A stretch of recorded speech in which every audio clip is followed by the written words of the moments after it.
Welcome to Alaska Weather, a production of Alaska Public Media and the National Weather Service, Alaska Region. Produced and broadcast daily from the studios of KAKM, Alaska Weather provides complete forecasts, public, marine, and aviation for all of Alaska. Alaska Weather is made possible by the following sponsors. Support comes from the University of Alaska College Savings Plan, helping you and your child save for college every step of the way, from diapers to diploma. More information at uacollegesavings.com.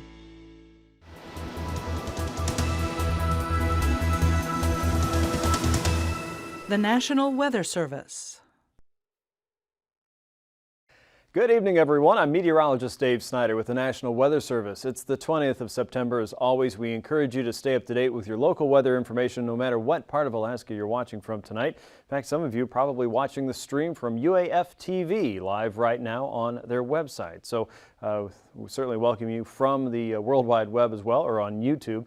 You can check out our website anytime, weather.gov/Alaska. That's got the most up-to-date watches, warnings, and advisories, as well as current weather information for your part of Alaska. You can use the phone line, 1-800-472-0391. And if you have trouble with any of that, you'd like more information about what's going on in your area, or just have a general weather question or something about the show, please let us know. nws.ar.tvweather@noaa.gov is the email that will reach all of the Alaska Weather TV meteorologists. Just in case, you're watching us live right now on the ARC system at 5:30, as well as KUAC 9.4. That started back on Monday on the UAF TV channel, so welcome back to that at the 5:30 slot. 360 North, you can find us at 7:30, and Alaska Public Media now watching us at 5 o'clock the following morning there. So this is a tape recording for you if you're watching us on Alaska Public Media stations. Let's get right to it then. The hazardous weather across South Central is the big picture for the immediate future, but keep in mind, all of this is moving eastward toward southeastern Alaska. No warnings or watches out for you, but expect thunderstorms to be possible across the north and eastern Gulf, as well as some stronger winds and heavier rainfall as we go into the next 24 to 48 hour period. For South Central, though, the immediate concern is high winds, and that includes the Anchorage area all the way from the inlet eastward toward the hillside. The eastern side of Anchorage will also see some stronger gusts there, probably around 45 to 55 miles an hour. As you go up into the hillside, some of those winds could reach over 70 to 80 miles per hour. The strongest winds will probably be in the Portage Valley. Sneaking through here, those could reach upwards of 90 to 100 miles per hour. As we get into the overnight hours, the strongest winds will likely be from about 1 o'clock in the morning till 7 a.m. So aviators, now is the time, if you haven't already, to get there and stay there. The winds should quickly improve across the region as we go through the morning hours tomorrow, but from now until probably midday on Wednesday, winds will be fairly strong, and low-level wind shear as well as rotors may be possible in the region, so be very careful there. Also looking for high winds as you head out toward Cordova. We also have issues with some heavier rainfall expected around the Cordova to Valdez area. Now, as you look up north, the areas in red are also high wind warnings. Those include the Alaska Range, where gusts, especially through mountain passes, could be very strong, 70 to 80 mile an hour winds there. And looking for high wind advisories for the Deltana and Tanana Flats, as well as the upper Kuskokwim Valley. Those gusts could also be extraordinarily strong as we head through the evening and overnight hours. Things will improve by the end of the day tomorrow, but there will still be some gusty or breezy conditions as we move through the afternoon and into the evening. We're also watching for flooding concerns, minor flooding issues there as you head out toward Lake Iliamna. Again, so stronger winds out there today, as well as rain setting in, and we expect that this will be kind of the strongest part of this weather system. You can see it in all of its glory here on the infrared satellite picture. The low pressure system is actually way out to the west, but it's driving a substantial amount of air northward on that deep southerly flow from the jet stream level all the way down to the surface. And of course, as that moves over mountainous terrain and through the valleys, that flow is constricted, just like you see on a river channel going through rapids. That water still likes to flow at the same speed, but in order to do that, it actually has to speed up to go through those narrows. And that's what we're seeing here with the wind across south central tonight, and it does look like it will be getting worse. Now across the Alaska Range, similar conditions are expected. The winds will be picking up throughout tonight, and all of that also generates heat. As it moves down the slope, the air molecules are actually compressed together and the friction increases, and the air temperature goes up as a result. It's a beautiful thing. It's all part of physics. You might have learned that in high school, and as a result, some places on the north slope today were actually warmer than down in Valdez, where temperatures were in the upper 40s today. We saw temps in the 40s and 50s across the north slope, so pretty cool stuff there. Once again in southeast, you've had a fairly mild looking day. Started out with some deep fog in some areas around Haines today with the foghorns blowing there, it sounds like. But as we go into the next 24 hours, this weather system is going to start pushing your way as well. We don't have any warnings, watches, or advisories out for you just yet. But we could have some pretty active weather moving in and certainly some high winds as well. So keep your eyes peeled in southeast. Low pressure right now south and west of Kodiak Islands at 995 millibars with periods of heavy rain working through and certainly strong wind gusts today. Low pressures north of the Alaska Range, that's spreading north, and we have another wave here north of the Bering Strait across the Chukchi Sea at 986 millibars. All of that also tied into the parent low pressure system out across the central Bering that's down to 979. So, you know, for a really decent first showing of a fall storm, this looks like it could be okay, kind of a marginal effort there, but one that certainly could get some of our attention as we go through the rest of tonight and early tomorrow morning. Here's a look at tonight then. Low pressure is working north and west across the YK Delta at 985 millibars. We don't expect that storm surge is going to be a really big issue across the west coast, so there is good news there. And as this system is working its way northward and eastward ever so slightly, we don't expect that this wave of low pressure is really going to go anywhere. It looks like it'll remain fairly unsettled throughout the next several days and even into the weekend. But the power of the first wave of this storm front won't be with us the rest of the weekend, so improvements will be seen. High pressure sitting just offshore of Haida Gwaii and outside of the Dixon entrance at 1,023 millibars, so once again, fog could be an issue as we go through tonight. There could be some areas of rain mixing with snow across the Brooks Range, but remember, this is really warm air working northward and even adding some warmth as that air is rushing over the Alaska Range. Now on Wednesday, we start to see that front moving a little bit further and deeper into the Gulf of Alaska. That flow is still very tight here across the northern part of the Gulf, and in this region we expect to see some pretty strong winds. Gusts could exceed 60 to 70 knots in some cases here, so plan on some storm warnings, it looks like, as we go into Wednesday and Thursday. Not to mention there could be thunderstorm activity in this region too, so watch for that. We also expect to see some of that across the central and eastern chain and north of Nunivak Island and off the coast of Omanik. Won't be surprised to have an isolated thunderstorm in that region. Warmer air still traveling northward toward the north slope. There could be, again, mixed precipitation across some of the higher terrain, but rain is expected along the Chukchi Sea coast as we go throughout the day, as well as the middle Tanana Valley and along the west coast, not to mention the heavier rainfall moving through Prince William Sound and the northern Gulf. As we get into Thursday, the wave reorganizes and starts to work through southeast. There will be a chance for showers and thunderstorms as well as periods of pretty heavy and driving rain through southeastern Alaska. The gusts will be strong, and you'll see that in the marine weather here in just a little while. With the occlusion working through, we expect the winds to improve fairly quickly. Behind that, rain and showers for the interior. Rainfall still possible around south central, but the most intense part of that wave will be working through southeast Alaska as we go through Thursday. So again, be on your guard in southeast and be prepared to make preparations tomorrow before the worst of it arrives in your neck of the woods on Thursday. For low pressure across the west coast, that looks to still be intact, but it's not quite as organized as it once was. There may still be an isolated thunderstorm or two wrapping around that weather system. Otherwise, passing showers and generally unsettled as we go into Thursday and Friday. But here's the good news. A lot of the time when we move through these weather systems in the fall, we get a big cold snap that follows that. We don't see a big cold snap coming in right behind it. There will be cooler weather driving into the north, but it won't overtake all of the interior, all of south central or southeast. So not quite the case in this case, this time. Here's a look at the temperatures now. For southeast today, we saw readings back in the mid to upper 50s for the capital city, Sitka, and down into the lower 60s for Ketchikan and Haines. 54 in Hyder today. Sitka was 57, about the same around Yakutat. 48 in Valdez, remember that number. And as we get down toward south central, we saw Kenai and Homer and Seward all in the mid 50s. Anchorage was 57. 47 around Talkeetna. It was 56 in Fairbanks with 53 in Eagle. As you look up north, we see Fort Yukon at 50 degrees, Arctic Village 39, 45 in Anaktuvuk Pass, and Umiat was 58, warmer than Valdez by 10 degrees thanks to that southerly wind blowing over the Alaska Range and then again over the Brooks Range. Pretty cool stuff. 40s and 50s across the North Slope. It was 53 in Kaktovik, 44 in Wainwright, 48 in Shishma, 47 for our friends in Nome, upper 40s for St. Lawrence Island on both ends. It was 48 in Grayling, 52 in McGrath, 53 for Bethel. As we get into Bristol Bay, we saw temps back in the lower 50s as well. Lake Iliamna windy, but 54, 52 for St. Paul, and most of the Alaska Peninsula in the lower to mid 50s. Sandpoint was 54 degrees. Cold Bay and False Pass just a little behind, 54 in Dutch Harbor and Unalaska, and 52 way out in Shemya with Adak and Atka in the low 50s. Overnight low temps in southwest will make it into the lower 40s again with a lot of air moving in from the south. It should stay fairly mild. In fact, places around Anchorage will hover near 50. Upper 40s for Kodiak Island, Homer, and Seward. Southeast looking at temps in the mid 40s by and large. Some places as warm as the upper 40s. Fairbanks 45 degrees or so, 40 in Fort Yukon. The North Slope in the mid 30s. Most places there with the air moving through will stay above freezing tonight. 46 in Nunivak Island. About the same for the Pribilofs and the Aleutians as well as the Akpen.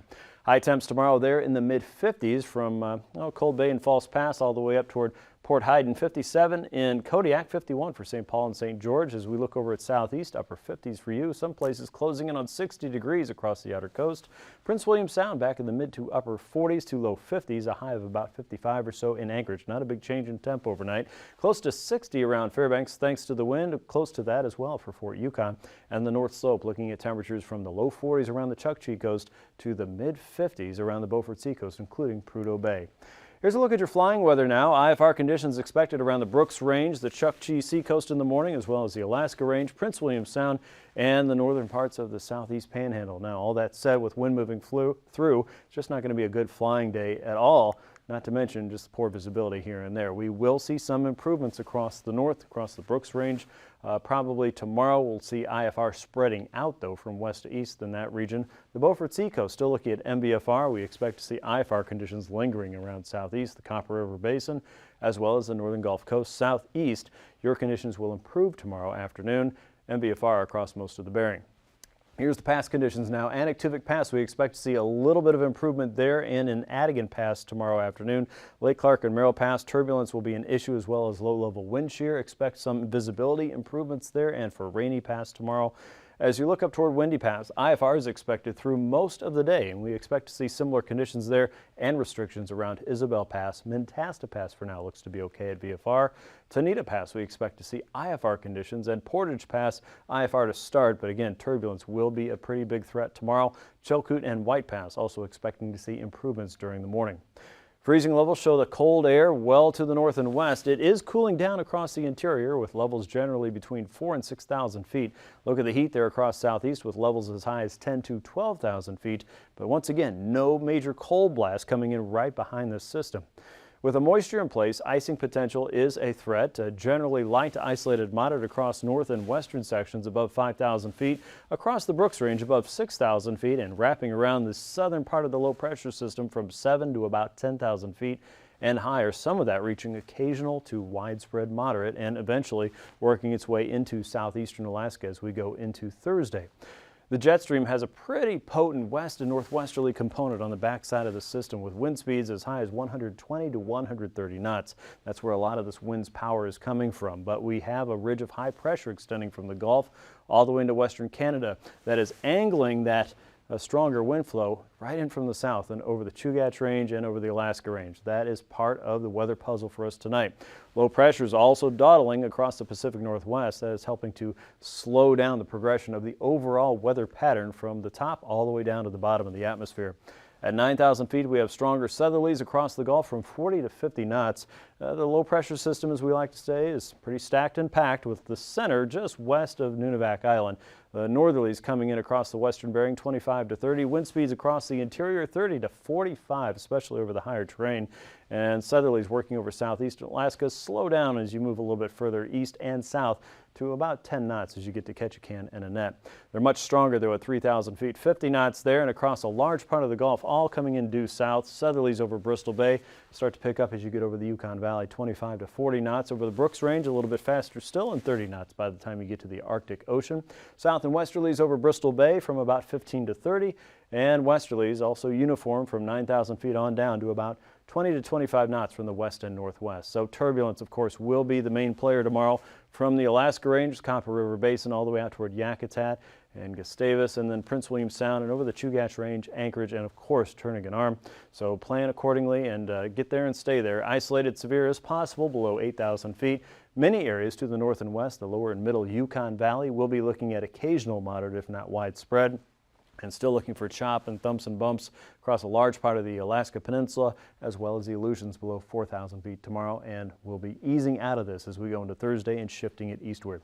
That's a look at your aviation forecast. I'll be back in just a bit with the rest of your marine weather. Stay tuned.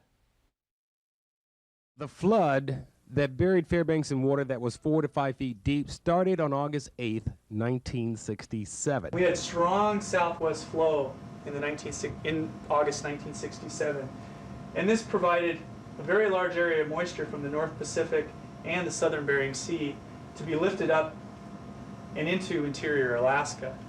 We had a stationary frontal boundary persist across interior Alaska for over a week. So as weather systems moved in off the North Pacific and into the Bering Sea, they moved across this frontal boundary. So we had continuous weather systems moving right across the interior, which kept bringing more and more rainfall to the Fairbanks area. Now, there are a lot of conditions to help create this extensive, this persistent rainfall. And of course, moisture is one of them. But moisture from a typhoon? It was Typhoon Hope, which had been spinning around in the western Pacific, got pulled up into this flow, and that warm, moist air from the typhoon got pushed into the interior. Normally, the Alaska Range prevents a lot of moisture from making its way into the Fairbanks area or into the interior. In August of 1967, that heavy influx of moisture from Typhoon Hope took a different path. You've got the Alaska Range here, the Brooks Range here. There's really no high terrain here, and that moisture just can slide right in and right into Fairbanks. And when it came along this stationary boundary, and then the hills to our north, you know, all that air had to be lifted up, and it cooled, and it caused it to, enhance the precipitation. So what was learned as a result of the 1967 flood? Well, it cost $240 million to build, and so far there hasn't been a flood since 1967. The closest Fairbanks came to flooding again was on June 4th, 1992. The flood control project is upstream of downtown Fairbanks. If the water is expected to reach a certain level in downtown Fairbanks, they'll lower the gates here and start shaving off some of that water. If this floodway fills up all the way, the water will eventually get overtop this sill and go into the Tanana River and be diverted totally around Fairbanks. Over 12,000 people were evacuated. It was so strange to see this current going down the street and the boats going by, and then we got to Barnett Street. It was a little different then, but I just remember the rough water. He thought something was internally wrong. Something had happened inside the house, like a pipe had burst or the sewer had backed up. He had no idea, none of us had any idea that the whole city was flooded. I mean, that was the furthest thing from our mind, thinking about the city flooding. There was no panic. There was just, we got a big problem. Well, I was almost 5, and I just remember bits and pieces. I remember never being scared and thinking how cool it was watching the water rushing in around the cracks of the front door of our friend's house where we were staying at the time. The military came and picked us up from our house in a boat. So here's a 4-year-old me sitting on the front of the boat thinking I'm just captain of the world. There were a lot of very worried people, but everybody was pitching in and helping everybody else. And then I found out we were actually going to be staying inside a high school on the 2nd floor. It was at Lathrop High School on the 2nd floor, which was a cool thing to me too, because I lived in a one-story home. The Lathrop Hilton was very busy, of course, with boats arriving and people coming. And they wanted the names of everybody there. And then we were in touch with who was staying out at the universities. Always great confusion. I remember being lifted out the next day by helicopter to the university from the rooftop. I remember that part, and I remember sleeping on tables up at the, I believe it was the Gruning buildings. The most frightened part, the river had washed the bridge away, and there was a beam that we had to walk across, this raging torrent, and I can remember having to walk across that with my mother and being very frightened. And I remember that being the only real scary part. The rest of it, from a 5-year-old's perspective, was pretty cool. If I learned anything, it was that there's no need to panic as long as safety's first, and as long as everyone's safe. The rest is just property. What makes you stay? Well, I guess the people. I've always had such a good time here. I enjoyed teaching. I liked it when I worked at the News Miner.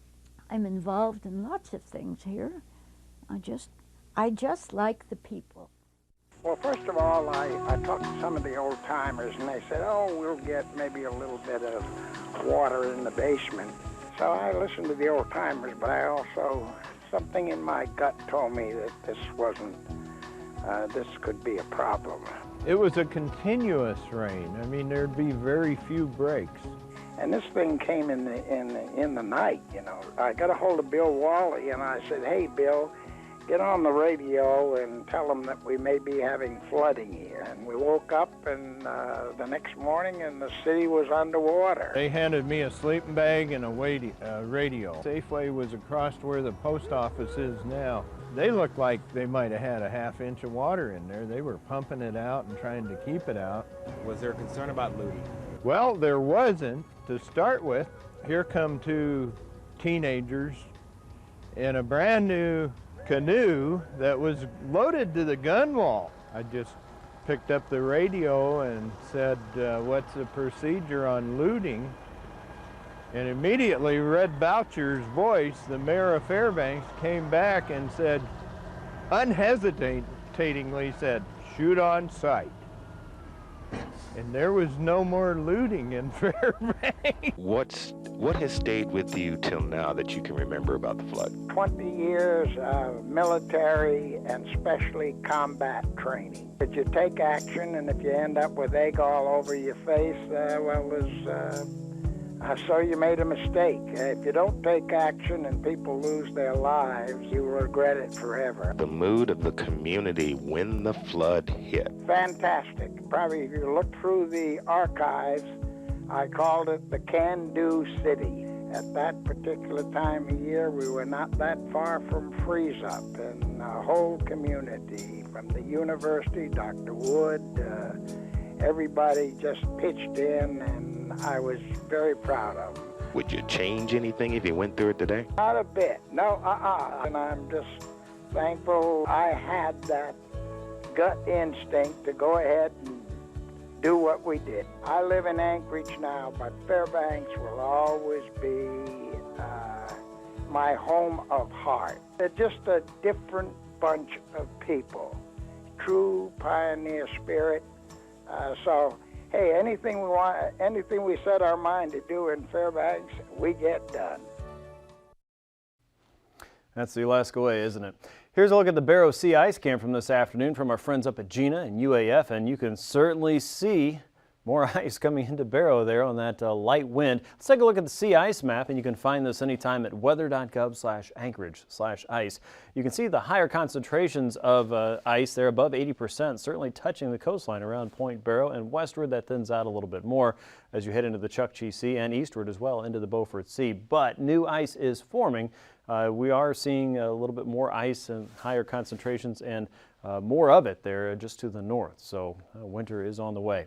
Here's a look at southeast now. Remember, with higher gusts possible, we could be talking about numbers as high as 60 to 70 knots in many cases there. Starting in the inside, south and easterly winds 10 to as high as 25 knots in the northern Lynn Canal. The strongest winds will be across the north and eastern Gulf, with seas as high as 16 to 20 feet as we get into Thursday. And there's a chance for some isolated thunderstorms as we get into Thursday afternoon, as well as winds coming up even more to 45 to 50 knots. So storm force in many cases. The inside waters winds are coming up, but not quite as strong. 40 knots inside of Clarence Strait with 12-foot seas, 6-foot seas on the northern end with more of a southerly flow at 30 knots. Again, gusts will be considerably higher, and seas anywhere from 24 to as high as 27 feet there on Thursday in southeast. For south central, the strongest winds will be tomorrow. Easterlies inside of Prince William Sound with higher gusts, sustained winds at 60 knots, 17-foot seas there on the inside, 27-foot seas on the outside, and 30 to 45 knot winds outside of Resurrection Bay. And on either side of the Barrens, you're looking at southwesterlies 25 to 30. Seas in the north and western Gulf also as high as 27 feet. In Cook Inlet, an easterly flow, 30 knots with 9-foot seas there, 7-foot seas south of Calgon Island, and around Kodiak Island, 25 knots from the south and the west. Winds will diminish greatly as we head into Thursday. Seas still stay on the higher side, but also diminish substantially. 13 to 16-foot seas there on Thursday. Northerlies inside of Prince William Sound, and westerlies back in Cook Inlet, 20 knots with 5-foot seas there south of Calgon Island and into Shelikof Strait. Easterlies east of Kodiak Island, 25 knots there with a 9-foot sea. Across the Alaska Peninsula, an isolated storm is possible north of Cold Bay tomorrow. Otherwise, southwesterlies, 20 knots with 6 to 10-foot seas as you head out into the Pacific. 13-foot seas there up to Kodiak, and more of a south and westerly shift inside of Bristol Bay on Thursday with 25 knots and an 8-foot sea. For the Aleutians, look for a broad westerly flow, generally 20 to 25 knots. An isolated thunderstorm can't be ruled out tomorrow. 10 to 11-foot seas on the Pacific coast for Wednesday. As we get into Thursday, north and westerlies continue. The threat for thunderstorms diminishes, but wind speeds hold around 25 knots with 9 to about 11-foot seas in most areas for Thursday in the Aleutians. For the west coast, northeasterlies coming down from St. Lawrence Island and the Bering Strait. Westerlies over the Pribilofs at 20 knots with a 9-foot sea, and southwesterlies coming into the Kuskokwim Delta with 7-foot seas there. For Thursday, northerlies still working down from the Bering Strait behind the low pressure system, but you can see the quick curl around here. Most areas between 20 and 30 knots. An isolated thunderstorm remains possible north of Nunivak Island on Thursday.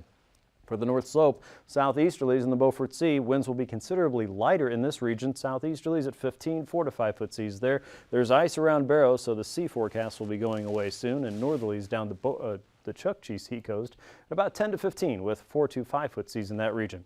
As we get into Thursday, still looking at northerlies from Point Barrow all the way down into Kotzebue Sound, and south and westerlies on the eastern side of that storm system. Wind speeds still not very strong, 15 knots with 3-foot seas in that area.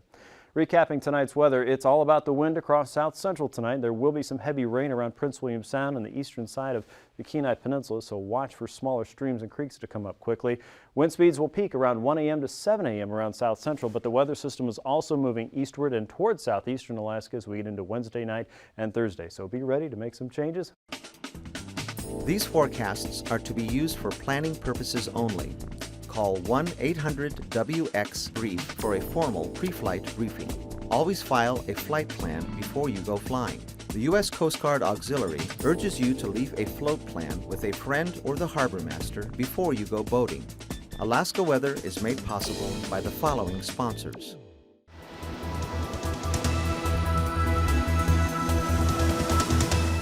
The National Weather Service.